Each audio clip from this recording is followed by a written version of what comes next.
Entré a trabajar como un estudiante en vacaciones en la empresa minera y ahí conocí a Margarito Flores, papá de nuestro expositor.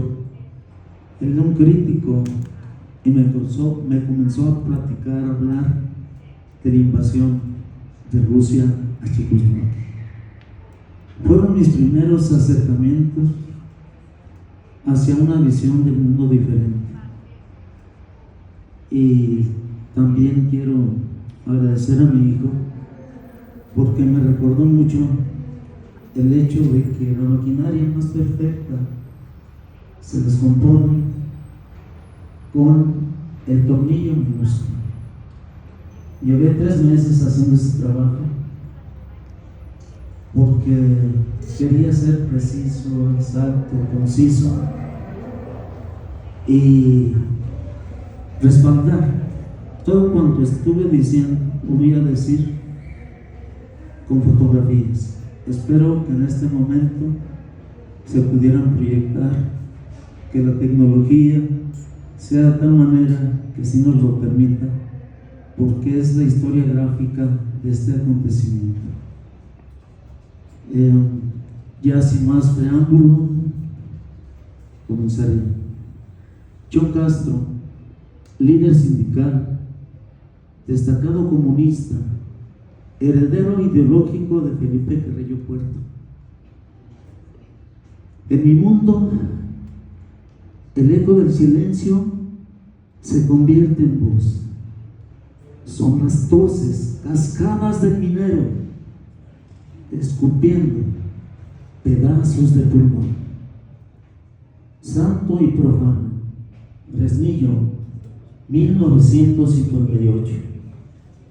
Así se forjó el acero. In memoriam. El pasado 5 de marzo se cumplieron 45 años del fallecimiento, 1981, del camarada J. Encarnación Castro García, luchador social y prominente líder minero. Nació en la hacienda de Ábrego, Fresnillo, Zacatecas, el día 21 de marzo de 1900, siendo sus padres los señores Mauricio Castro y Petra García. Cursó hasta el 3er grado de instrucción primaria en su lugar de origen, bajo la tutela de su preceptor, el señor cura J. Dolores Chávez, quien impartía las clases en su escuela con el fin de instruir y moralizar a los hijos de la peonada. Su padre abandonó la hacienda por divergencias con el patrón, con el amo, por lo que John, a edad temprana, aprendió el oficio de herrero al lado de su tío para continuar al sostenimiento de su progenitora y de sus hermanos Aniceto y Manuel. En el año de 1917, conocido como el año del hambre y la necesidad, emigró con su madre y hermanos a Yucatán, conforme a la política repoblacional del gobierno federal hacia las fincas enequeneras de aquella entidad. Emigraron un gran número de residentes de Ábrego y otras comunidades del estado a buscar mejores horizontes. Se establecieron en la hacienda de San Antonio Chichí de los Lagos, en donde sobreviven recolectando enequén. Cuando los Castro acudieron al cine a Motul, escucharon a Felipe Carrillo Puerto pronunciar un discurso en maya en el que difundía las ideas del Partido Socialista del Sureste. Esto los marcó profundamente en su formación política y en su compromiso con las luchas sociales. Así emergió su conciencia de clase. Aquello impresionó hondamente a los adolescentes para el resto de sus vidas, a tal grado que años después abrazarían la causa socialista e ingresarían al Partido Comunista Mexicano. Chon llegó a ser parte del Comité Central del Partido Comunista y miembro destacado del comunismo internacional. Un día, Aniceto repetía la arenga socialista a los demás jóvenes recolectores. Cuando lo escuchó el administrador le dijo: ¿dónde aprendiste eso, gringo? No sabes lo que dices, no lo andes repitiendo. Cuando Cheto iba a la tienda de raya, los hijos del administrador le decían: pues si eres socialista, menco, fuera de aquí volando, porque viene triunfando el Partido Liberal Yucateco. A pesar de su corta edad, el mayor de los hermanos era un hábil herrero, forjado en el yunque de la hacienda de Ábrego. En una ocasión, cuando enllantaban una rueda en las carretas enequeneras, se quedó observando la maniobra y le preguntaron: ¿qué ves, güero? Él respondió: que yo lo hago en un momento. Pidió una soga y con ella dobló la solera sobre la madera, la cortó y la calzó, enfriándola con una palangana. El hacendado se quedó impactado y le pidió que no se regresara a su tierra. El puesto de herrero es tuyo. Otro acontecimiento sobresaliente fue cuando salvó a una mula de un hinchazón en el hocico. Le practicó una sangría con una puya y al momento el semoviente se curó. Durante su gira por el sureste mexicano, el presidente de la República, don Venustiano Carranza de la Garza, los emigrados le solicitaron ser reintegrados a Zacatecas. Al paso del tiempo, Chon ingresó como herrero al departamento de Fragua y Aguse en Libres de Yucatán. Su capacidad técnica y su liderazgo lo llevaron a integrarse activamente en la organización sindical, sobresaliendo por su férreo carácter y su compromiso con la causa minera. Ahí permaneció por espacio de 35 años, destacándose por sus firmes convicciones en la defensa de sus compañeros de clase.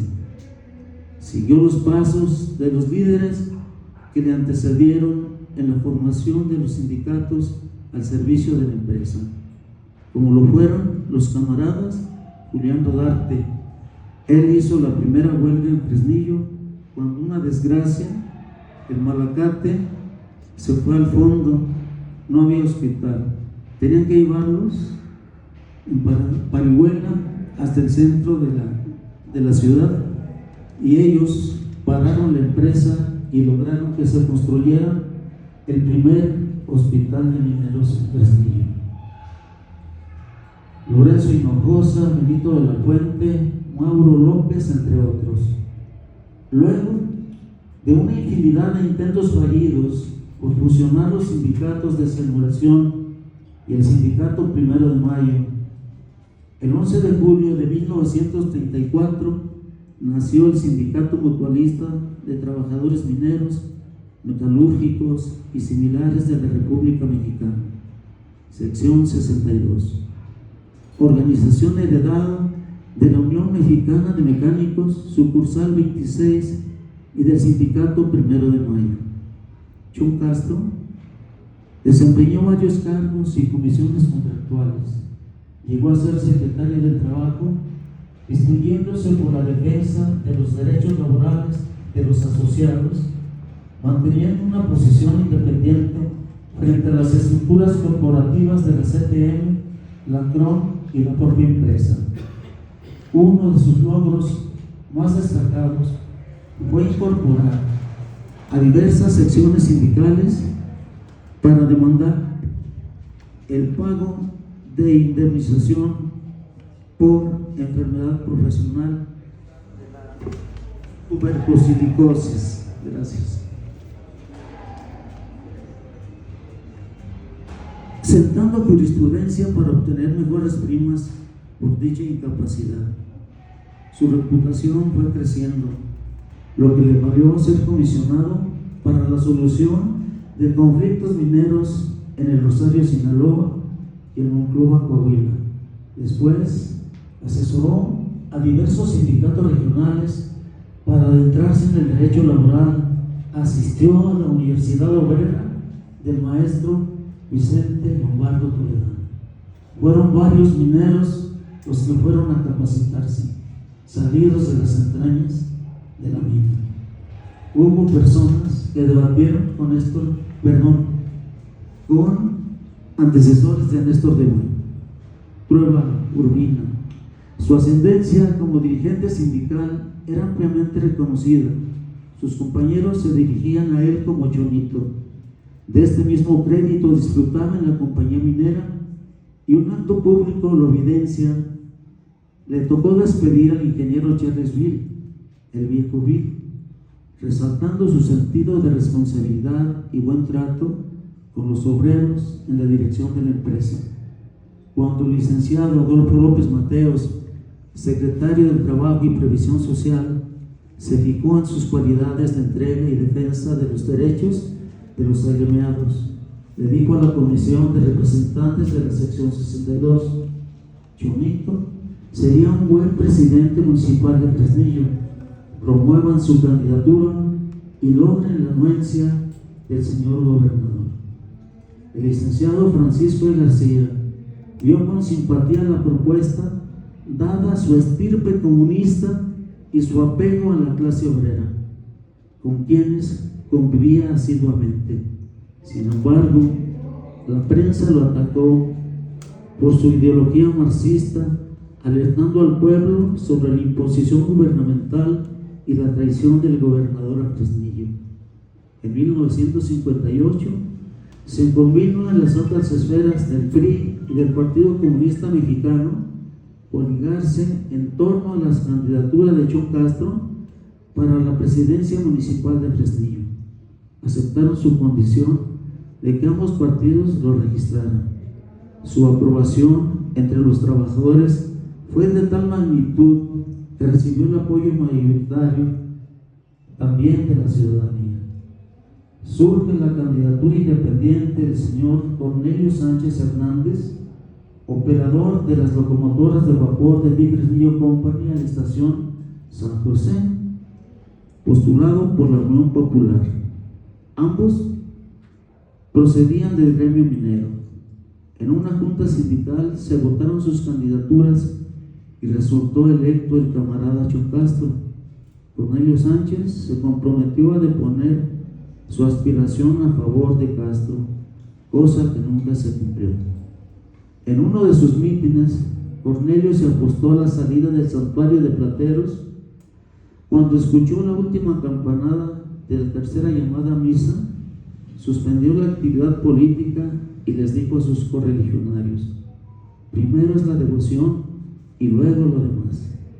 Entremos a la Santa Misa.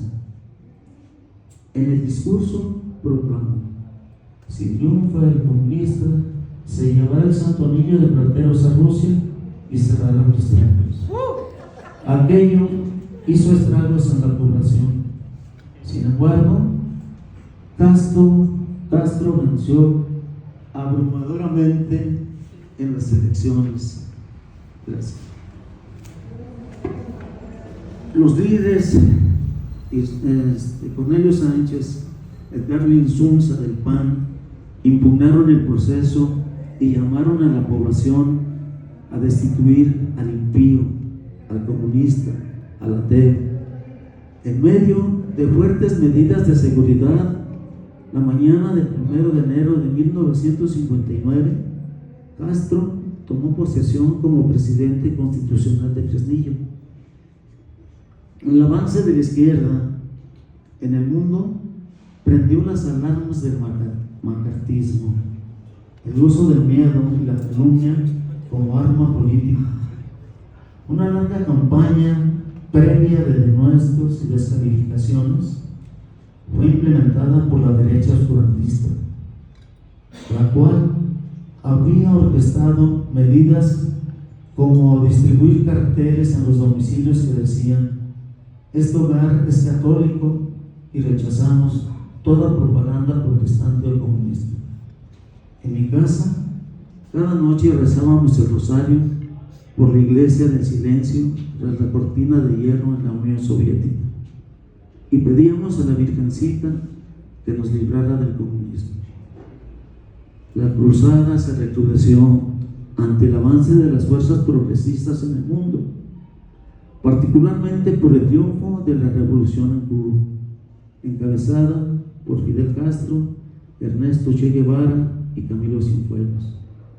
Algunos jóvenes de la sociedad fresnillense mostraron su simpatía vistiendo el uniforme verde olivo de los barbudos.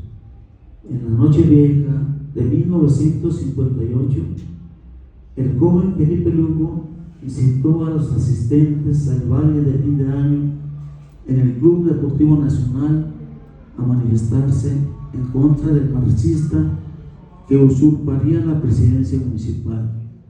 Ustedes divirtiéndose mientras la población de Fresnillo lucha por deponer al apeo que tomará el poder municipal. Acudamos a defender lo nuestro. Marchemos pacíficamente y, de ser necesario, sabremos dónde tomar las armas. Tras un mitin celebrado en el cruce de las calles Hidalgo y Obregón, un contingente numeroso marchó a la presidencia municipal. En el trayecto rompieron las cortinas de la armería Rayas, tomaron rifles, pistolas y municiones, se llevaron bicicletas, guitarras, acordeones, armónicas y demás instrumentos musicales, vaciando completamente el aparador. Al llegar la multitud enardecida al Palacio Municipal, comenzaron a disparar sobre el inmueble. A pesar de la gravedad de la situación, John Castro ordenó a los policías municipales apostados en la azotea del edificio que no tiraran en contra de la población para evitar un derramamiento de sangre. El inspector de policía, Esteban Solís Moreno, mi tío, siguió estrictamente las órdenes del municipio. Durante los disturbios, el minero J. Encarnación López González colocó un explosivo en la entrada principal del palacio que nunca detonó. En lenguaje tuso, el bombillo se chorreó, dejando solo un tatuaje en la parte superior de la puerta. A raíz de esto, surgió la falsa versión de que la finca había sido incendiada. Falso. Como resultado de los disturbios, algunas personas resultaron con heridas leves. Salvador Limas perdió un dedo de una mano y el joven Felipe Espinosa recibió un impacto de bala en el glúteo. Eso quiere decir que los panistas dispararon en contra de ellos mismos. Lo que indica, según la trayectoria de los proyectiles, que la policía nunca disparó en contra de los manifestantes. El agente del Ministerio Público hizo disparos disuasivos al aire desde uno de los balcones. La presencia del general Anacleto López al frente de un destacamento militar restableció el orden y dispersó al contingente soliviantado. La legislatura del Estado declaró la desaparición de poderes y designó una junta de gobierno encabezada por el reconocido comerciante Guillermo Recalde Novoa para regir los destinos municipales.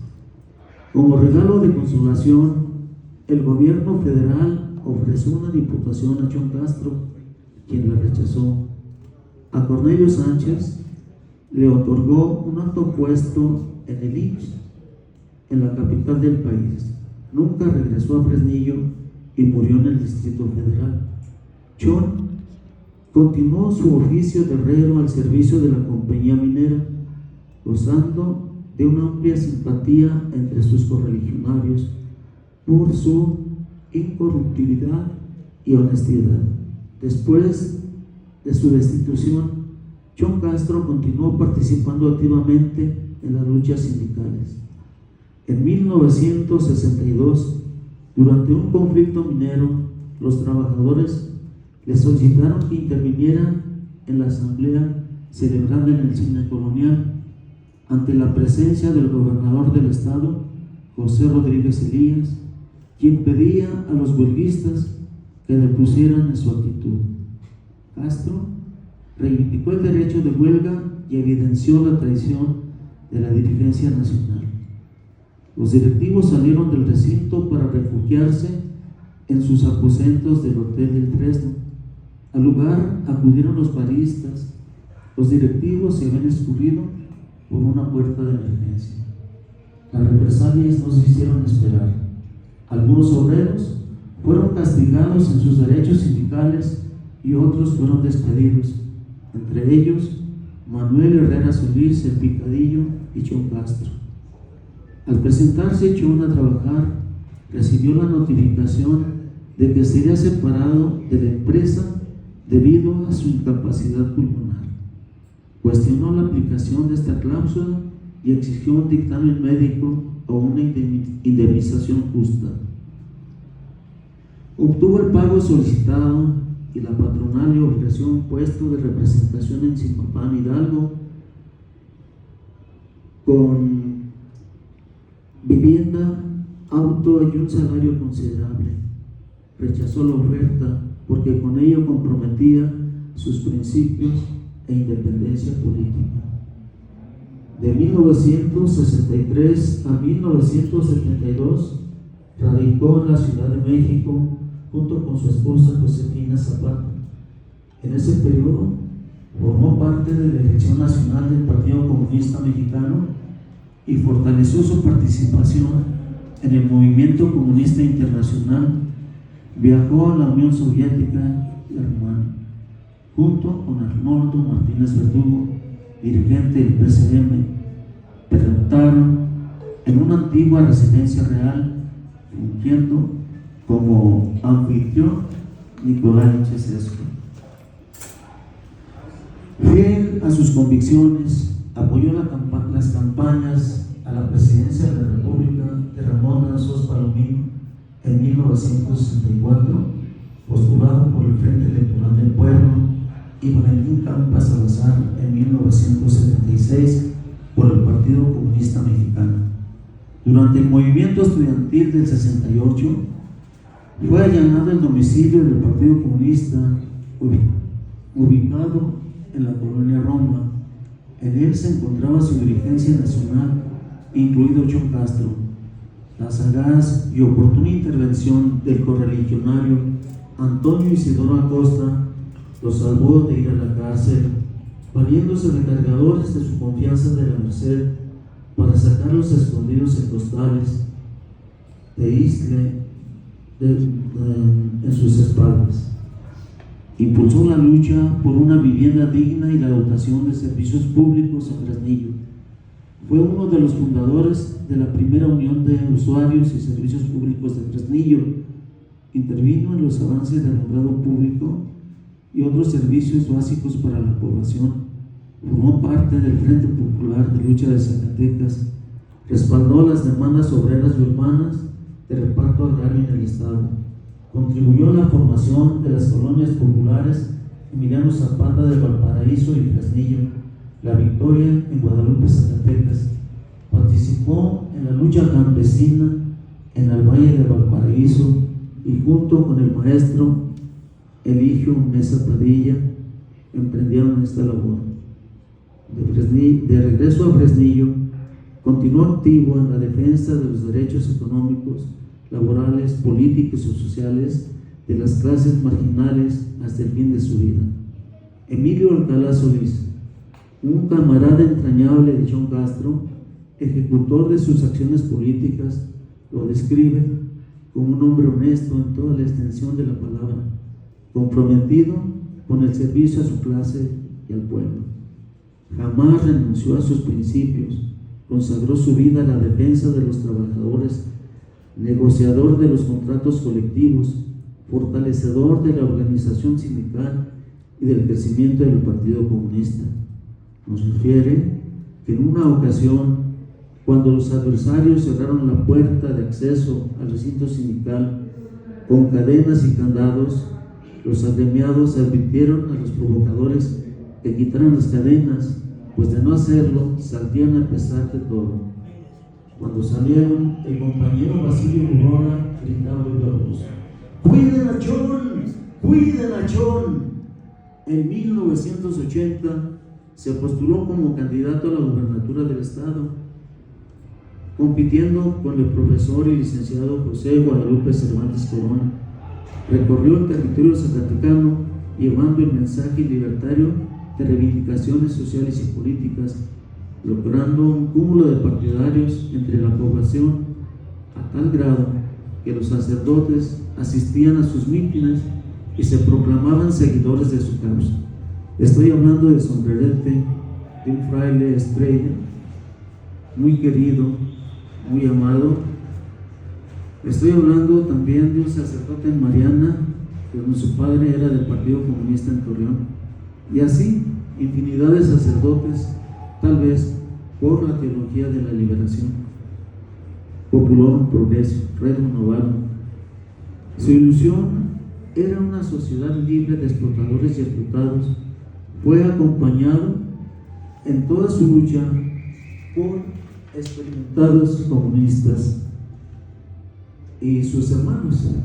En este episodio es un acontecimiento de la historia contemporánea de Fresnillo que debemos condenar el no haberse respetado la voluntad ciudadana expresada en las urnas. El anticomunismo de las fuerzas oscuras en el municipio se ensañó con un hombre cuyo único delito fue soñar un mundo mejor, una sociedad igualitaria. Tuve la dicha y el placer de estar a su lado en los últimos momentos de su vida, en su agonía, cuando supo que se iba a celebrar el 19 Congreso Nacional del Partido Comunista Mexicano, en el que buscaría la unificación histórica de las izquierdas. Gritó de júbilo y trató de sentarse, lleno de inmensa alegría. La muerte lo encontró feliz y gozoso, con la convicción de que sus ilusiones serían realidad. A sus honras fúnebres asistieron dirigentes del Partido Comunista, entre ellos el diputado federal Gerardo Unzueta, quien en una entrevista radiofónica expresó: luego de unas elecciones democráticas, Fresnillo sufrió el peor despojo de su historia. El anticomunismo se ensañó como un hombre honesto, defensor de las causas sociales, un dirigente probo y cabal, depuesto en contra de la voluntad del gremio minero y la ciudadanía. Hoy perdemos a un camarada que será recordado sin duda por las generaciones venideras, por su entrega para construir un mundo mejor. Hagamos no un minuto de silencio, sino toda una vida de lucha. Hasta siempre, camaradas.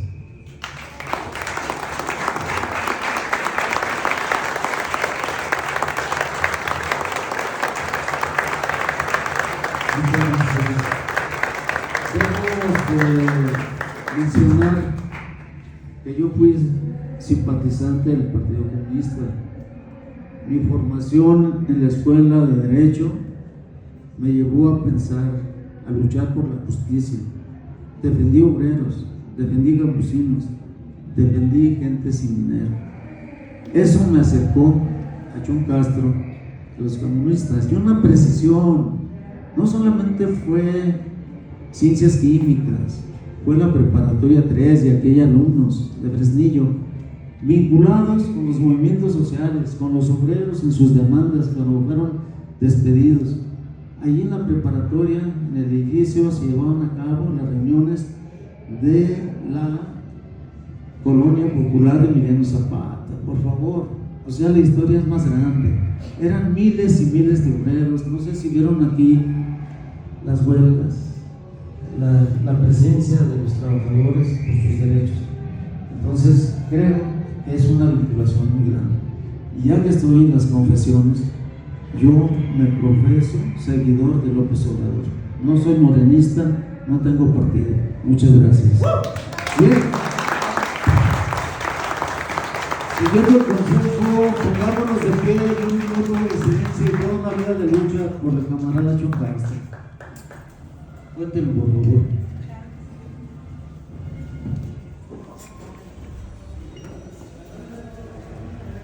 ¿Cómo estamos?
Hasta siempre, camaradas.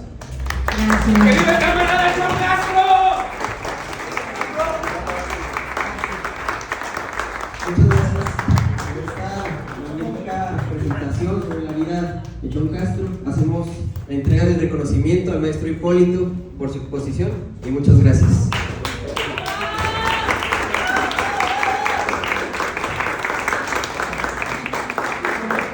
Bien, van a tener una copia los que deseen.